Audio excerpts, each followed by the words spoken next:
ನಮಸ್ಕಾರ ವೀಕ್ಷಕರೇ, ಈ ವಿಡಿಯೋದಲ್ಲಿ ಆಧ್ಯಾತ್ಮಿಕ ಕೆಲವು ಮಾತಾಡಿದ ವಿಷಯಗಳು, ಈ ವಾಸ್ತವಿಕ ಬದುಕಿನ ಜನರ ಭಾವನೆಗಳು, ಜೀವನದ ಕೆಲವು ಮಹತ್ವದ ವಿಷಯಗಳು ಈ ವಿಡಿಯೋದಲ್ಲಿ ಹೇಳಿದ್ದೇನೆ. ಹಣ ಈ ಸಮಾಜದಲ್ಲಿ ನನಗೆ ಅಷ್ಟೊಂದು ಗೆಳೆಯರ ಬಳಗ ಇದೆ, ಎಷ್ಟೊಂದು ಜನರ ಗೆಳೆಯರ ಬಳಗ ಇದೆ ಎಂದು ಹೇಳಿಕೊಳ್ಳಬೇಡ. ಈ ಸ್ವಾರ್ಥದ ಪ್ರಪಂಚದಲ್ಲಿ ಸ್ವಂತ ಒಡ ಹುಟ್ಟಿದವರೇ ಸಮಯಕ್ಕೆ ಆಗಲ್ಲ ಅಂದಮೇಲೆ ಹೊರಗಿನ ಯಾವ ಗೆಳೆಯರು ನಿನ್ನ ಕೆಲಸಕ್ಕೆ ಸಹಾಯ ಮಾಡುತ್ತಾರೆ? ಯಾರು ನಿನ್ನ ಕಷ್ಟದ ಕಾಲಕ್ಕೆ ಬರುತ್ತಾರೆ? ಇದು ಎಲ್ಲ ನಿನ್ನಲ್ಲಿ ಭ್ರಮೆ ಅಷ್ಟೇ. ಇವರು ನಮ್ಮ ಗೆಳೆಯರು, ಇವರು ನಮ್ಮವರು ಅಂತ ತಿಳಿದುಕೊಳ್ಳಬೇಡ. ಈ ಸ್ವಾರ್ಥ ಪ್ರಪಂಚದಲ್ಲಿ ಯಾರಿಗೆ ಯಾರೂ ಆಗಲ್ಲ. ಇದು 100ಕ್ಕೆ 100 ಸತ್ಯ ಮಾತು.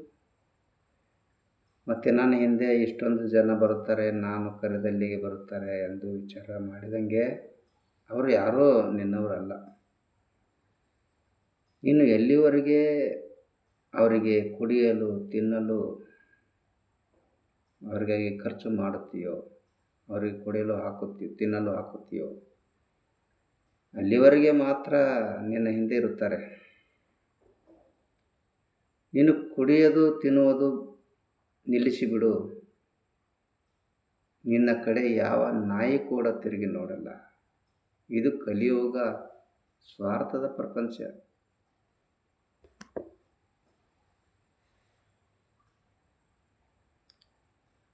ಈ ನಿನ್ನಲ್ಲಿ ಇರುವ ತನಕ ಮಾತ್ರ ಎಲ್ಲರೂ ನಿನ್ನವರೇ.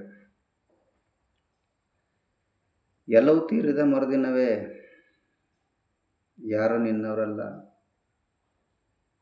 ಎಲ್ಲ ಇರುವವರೆಗೆ ಮಾತ್ರ ಬಳಗ, ಎಲ್ಲ ತೀರಿದ ಮೇಲೆ ಬರೀ ಜೋಳಗ. ಬಳಗ ಉಂಟೋಯಿತು, ಹೆಗಲಿಗೊಂದು ಜೋಳಗ ಬಂತು, ಅಷ್ಟೇ ದುನಿಯಾ. ನೀನು ಎಲ್ಲರನ್ನೂ ಕೊಡಿಸಿ ತಿನ್ನಿಸಿ ಪಡಿಸೋ ತನಕ ಮಾತ್ರ ಎಲ್ಲರೂ ನಿನ್ನ ಬಳಗ. ನಿನ್ನ ಹತ್ತಿರ ಏನೂ ಇಲ್ಲದಿದ್ದರೆ ಯಾವ ನಾಯಿ ಕೂಡ ಸುಳಿಯುವುದಿಲ್ಲ. ಪ್ರತಿಯೊಬ್ಬರೂ ತಮ್ಮ ಲಾಭಕ್ಕಾಗಿಯೇ ಬರುತ್ತಾರೆ. ಲಾಭ ಇಲ್ಲದಿದ್ದರೆ ಯಾರೂ ಬರೋದಿಲ್ಲ. ಸಾಯಂಕಾಲ 5 ಗಂಟೆ ಆದ ನಂತರ ನಿನ್ನ ನೆನಪು ಎಲ್ಲರಿಗೂ ಬರುತ್ತದೆ. ಯಾಕೆ? ನೀನು ಅವ್ರಿಗೆ ಕುಡಿಸ್ತೀಯ, ತಿನ್ನಿಸ್ತೀಯ ಅಂತ. ಕುಡಿಯೋದು ತಿನ್ನೋದು ಬಂದ್ ಮಾಡು, ನೋಡವಾಗ ಯಾರು ನಿನ್ನ ಕಡೆ ಬರ್ತಾರೆ ಅಂತ. ಯಾವ ನರಪಿಳಿಯೂ ಯಾವ ನಾಯಿ ಕೂಡ ನಿನ್ನ ಹತ್ರ ಸುಳಿಯುವುದಿಲ್ಲ. ಎಲ್ಲರೂ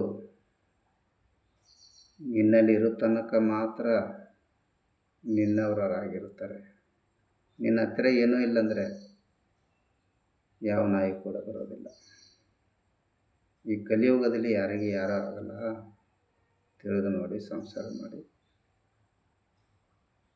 ಇಲ್ಲಿ ನಾವಿರುವ ಈ ಸಮಾಜದಲ್ಲಿ ಯಾರೂ ನೆಮ್ಮದಿಯಿಂದ ಜೀವನ ನಡೆಸುವುದಿಲ್ಲ.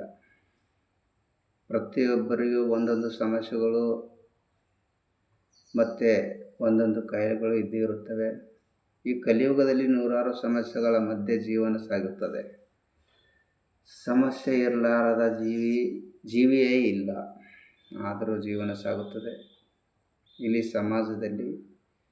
ಸಮಾಜ ಜನಗಳಿಂದಲೇ ಸನ್ಮಾನಗಳು ಆಗುತ್ತವೆ ಮತ್ತು ಸಮಾಜ ಜನಗಳಿಂದಲೇ ಅವಮಾನಗಳು ಬರುತ್ತವೆ. ತಡೆದುಕೊಳ್ಳಬೇಕು. ಇಲ್ಲಿ ಜನರ ನಿಂದೆ ಮಾತುಗಳು ಬರುತ್ತವೆ, ನಿಂದೆ ಮಾಡುತ್ತಾರೆ, ಅವಮಾನಗಳು ಬರುತ್ತವೆ. ಯಾವ ಕುದುರೆ ಸರಿಯಾಗಿ ಬಂಡಿ ಹೇಳುತ್ತಿದೆಯೋ ಅದಕ್ಕೆ ಚಾಟಿ ಏಟು ಬೀಳುತ್ತವೆ. ಮತ್ತು ಯಾವ ಮಾವಿನ ಮರವು ಸಿಹಿಯಾದ ಹಣ್ಣು ಕೊಡುತ್ತದೆಯೋ ಅದಕ್ಕೆ ಕಲ್ಲೇಟು ಬೀಳುತ್ತವೆ. ಮತ್ತು ನಿಂದನೆಗಳು ಯಾವಾಗಲೂ ಸರಿಯಾಗಿ ಇದ್ದವರಿಗೆ ಮಾತ್ರ ಬರುತ್ತವೆ ಎಂದು ತಿಳಿದುಕೊಳ್ಳಬೇಕು ಅಷ್ಟೇ. ಜೀವನ ಈ ಕೆಟ್ಟ ಕರ್ಮದಿಂದ ಸಂಪಾದಿಸಿದ ಹಣವು ಯಾವತ್ತೂ ಸುಖ ಶಾಂತಿ ನೆಮ್ಮದಿ ಕೊಡುವುದಿಲ್ಲ. ಇದು ಯಾವತ್ತೂ ಶಾಶ್ವತನೂ ಇಲ್ಲ, ಶಾಶ್ವತ ಇರುವುದೂ ಇಲ್ಲ, ನೆಮ್ಮದಿ ಕೊಡುವುದಿಲ್ಲ.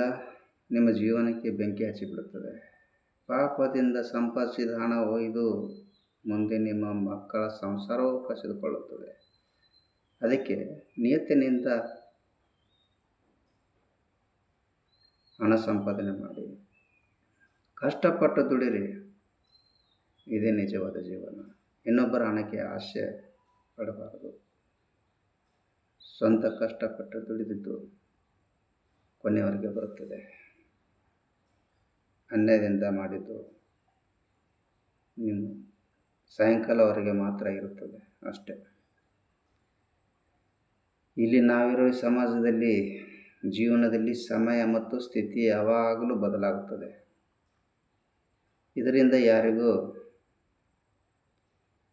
ಕಮ್ಜೋರ್, ವೀಕ್ನೆಸ್ ತಿಳಿದುಕೊಳ್ಳಬಾರದು. ನೀವು ಶಕ್ತಿಶಾಲಿ ಆಗಿರ್ಬೋದು, ಆದರೆ ಸಮಯ ಅದಕ್ಕಿಂತ ತುಂಬ ಶಕ್ತಿಶಾಲಿ ಇರುತ್ತದೆ. ಇದು ನೆನಪಿಟ್ಕೊಳ್ಳಿ.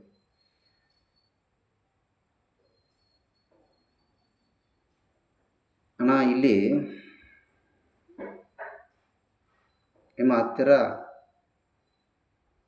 ಹಣ ಬಂದಿದೆ ಅಂತ ಬಹಳ ಅಹಂಕಾರದಿಂದ, ಗಮ್ಮಣದಿಂದ ಮೆರೆಯಬಾರದು. ಅಹಂಕಾರ ಪಡಬಾರದು ಮತ್ತು ಬೇರೆಯವರಿಗೆ ಕನಿಷ್ಠ ಎಂದು ತಿಳಿದುಕೊಳ್ಳಬಾರದು. ಬೇರೆಯವರ ಬಡತನ ನೋಡಿ ಮನಸ್ಸಿನಲ್ಲಿ ಸಂತೋಷ ಪಡಬಾರದು. ಇಲ್ಲಿ ಸಮಾಜದಲ್ಲಿ ಶ್ರೀಮಂತಿಕೆ ಅನ್ನೋದು ಗೋಡೆ ಮೇಲಿನ ಸುಣ್ಣ ಇದ್ದಂತೆ. ನಿಮ್ಮ ಜೀವನದಲ್ಲಿ ಎಲ್ಲಿವರೆಗೆ ನಿಮ್ಮ ಪಾಕೆಟ್ದಲ್ಲಿ ಹಣ ಇರುತ್ತದೆಯೋ ಅಲ್ಲಿವರೆಗೆ ನಿಮಗೆ ಗೌರವ ಸಿಗುತ್ತದೆ, ಬೆಲೆ ಕೊಡುತ್ತಾರೆ, ಮತ್ತು ಎಲ್ಲರೂ ನಮಸ್ಕಾರ ಮಾಡುತ್ತಾರೆ, ಎಲ್ಲರೂ ಬಂದು ಸೇರುತ್ತಾರೆ, ಎಲ್ಲರೂ ಗೌರವ ಕೊಡುತ್ತಾರೆ. ನೀವೇ ನಮ್ಮ ದನಿಗಳು ಅನ್ನುತ್ತಾರೆ, ನೀವೇ ನಮ್ಮ ದೇವರು ಅನ್ನುತ್ತಾರೆ. ಯಾವಾಗ ನಿಮ್ಮ ಪಾಕೆಟಿಂದ ಹಣ ಮುಗಿದು ಹೋಯಿತು, ನಿಮ್ಮ ಗೌರವ, ನಿಮ್ಮ ಪ್ರತಿಷ್ಠೆ ಎಲ್ಲವೂ ಕಳೆದು ಹೋಗುತ್ತದೆ. ಮತ್ತು ಈ ಸಮಾಜದಲ್ಲಿ ಏನೂ ಇಲ್ಲದಿದ್ದರೆ ನಿಮ್ಮ ಕಡೆಗೆ ತಿರುಗಿ ನೋಡಲ್ಲ ಇದೇ ಸಮಾಜ. ನಿಮ್ಮನ್ನು ಕಾಲಿನ ಕೆಳಗೆ ಹಾಕಿ ತುಳಿಯುತ್ತದೆ. ಈ ಸಮಾಜ ಇರುವುದು ಹೀಗೇನೆ. ಇಲ್ಲಿ ಸಮಾಜ ಅನ್ನುವ ಶಬ್ದದಲ್ಲಿ ಒಂದು ಸ ತೆಗೆದರೆ ಬರಿಯಲ್ಲಿ ಮಾಜ ಎಂದು ಉಳಿದುಕೊಳ್ಳುತ್ತದೆ. ಅಂದರೆ ಎಲ್ಲರೂ ಇರೋ ತನಕ ಎಲ್ಲರೂ ನನ್ನವರು ಅನ್ನುತ್ತಾರೆ. ಎಲ್ಲವೂ ತೀರಿದ ಮರುದಿನವೇ ಯಾರು ನೀನು ಅನ್ನುತ್ತಾರೆ. ಹೇಗಿದೆ ಈ ಪ್ರಪಂಚ? ಇಲ್ಲಿ ನಾವಿರೋ ಈ ಸಮಾಜದಲ್ಲಿ, ನಿಮ್ಮ ಕುಟುಂಬದಲ್ಲಿ ಯಾವುದಕ್ಕಾಗಿ ಕೆಲಸ ಮಾಡುತ್ತಿದ್ದೀರಿ, ನೌಕರಿ ಮಾಡುತ್ತಿದ್ದೀರಿ ಹಣಕ್ಕಾಗಿ ಮಾತ್ರ, ಉಪಜೀವನ ನಡೆಸಲು, ಬದುಕುವ ಸಲುವಾಗಿ. ಆದರೆ ಸ್ವಲ್ಪ ಯೋಚಿಸಿ, ಜೀವನ ಯಾರಿಗಾಗಿ ಮಾಡುತ್ತಿದ್ದೀರಿ? ನಿಮ್ಮ ಜೀವನದಲ್ಲಿ ಯಾವ ದೇವರು ಇಲ್ಲ, ಯಾವ ಪೂಜೆ ಇಲ್ಲ, ಯಾವ ಪ್ರೀತಿ ಇಲ್ಲ, ಯಾವ ಭಕ್ತಿ ಇಲ್ಲ, ಯಾವ ಅನುಭವ ಇಲ್ಲ. ಅಂದಮೇಲೆ ಈ ಜೀವನ ಬರೀ ಹಣ ಸಂಪಾದನೆಗಾಗಿಯೇ ಖರ್ಚು ಮಾಡುವುದು. ದೇವರ ಮೇಲೆ ಭಕ್ತಿ ಇರಲಿ, ಎಲ್ಲರ ಬಗ್ಗೆ ಗೌರವ ಇರಲಿ. ನಮ್ಮ ಜೀವನದಲ್ಲಿ ನಮಗೆ ಬಡತನದಿಂದ ಭಯ ಪಡೆದುಕೊಳ್ಳೋದು ಯಾರೂ ಕಲಿಸಲಿಲ್ಲ. ಅದಕ್ಕೆ ನಾವೇ ಹೋರಾಟ ಮಾಡಬೇಕು. ಅದಕ್ಕೆ ನಮಗೆ ಹೋರಾಟ ಮಾಡಲು ಕಲಿಸಿದ್ದಾರೆ. ಯಾರು ಹಸಿವೆಯಿಂದ ಕನಸು ನೋಡಿದ್ದಾರೆ, ಅವರು ಕಷ್ಟದ ಅರ್ಥ ತಿಳಿದುಕೊಂಡಿದ್ದಾರೆ. ಇವತ್ತು ಕೈ ಖಾಲಿ ಇದೆ ಆದರೆ ಮಾರ್ಗಗಳು ತುಂಬ ಗಟ್ಟಿಯಾಗಿವೆ. ಸಮಯ ಬದಲಾಗುತ್ತದೆ ಮತ್ತು ನಮ್ಮ ಕಷ್ಟದ ಸಮಯ ನಮಗೆ ಉತ್ತರ ಕೊಡುತ್ತದೆ. ಇಲ್ಲಿ ಯಾವಾಗ ಸತ್ಯ ರೋಡಿನ ಮೇಲೆ, ರಸ್ತೆ ಮೇಲೆ ನಡೆಯುತ್ತದೆಯೋ ಅವನ ಜೀವನದಲ್ಲಿ ಸಮಸ್ಯೆಗಳು, ಕಷ್ಟಗಳು ಬಂದೇ ಬರುತ್ತವೆ. ಆದರೆ ಆ ದೇವರು ಅಂತಹ ಜನರಿಗೆ ಯಾವತ್ತೂ ಮುಳುಗಲು ಬಿಡುವುದಿಲ್ಲ. ಏಕೆಂದರೆ ಸತ್ಯದ ಜೊತೆಯಲ್ಲಿ ಈ ಸಮಸ್ಯೆ ಯಾವತ್ತೂ ಒಂಟಿಯಾಗಿರಲ್ಲ, ನಿಲ್ಲುವುದಿಲ್ಲ. ಇಲ್ಲಿ ಕುದುರೆಯ ಮಾಲಕನು ರೇಸದಲ್ಲಿ ಹೊಡೆಯುತ್ತಿರುತ್ತಾನೆ.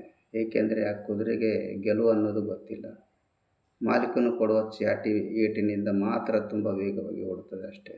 ಆದರೆ ಅದಕ್ಕೆ ಗೊತ್ತಿಲ್ಲ ನನಗೆ ಗೆಲ್ಲುವ ಸಲುವಾಗಿ ನನ್ನ ಮಾಲೀಕನು ಓಡಿಸುತ್ತಾನೆ ಅಂತ. ಜೀವನದಲ್ಲಿ ಕಷ್ಟಗಳು ಬಂದರೆ ಭಯಪಡಬಾರದು, ಅವುಗಳನ್ನು ಎದುರಿಸಬೇಕು. ಆ ಭಗವಂತನು ಕಷ್ಟಗಳು ಕೊಡುತ್ತಿದ್ದಾನೆ ಎಂದ ಮಾತ್ರಕ್ಕೆ ಮುಂದೆ ನಮ್ಮ ಒಳ್ಳೆಯದಕ್ಕೆ ಎಂದು ತಿಳಿದುಕೊಳ್ಳಬೇಕು. ಈ ವಿಡಿಯೋ ಇಷ್ಟ ಆದರೆ ಲೈಕ್ ಮಾಡಿ, ಶೇರ್ ಮಾಡಿ, ಸಬ್ಸ್ಕ್ರೈಬ್ ಮಾಡಿ. ಧನ್ಯವಾದಗಳು.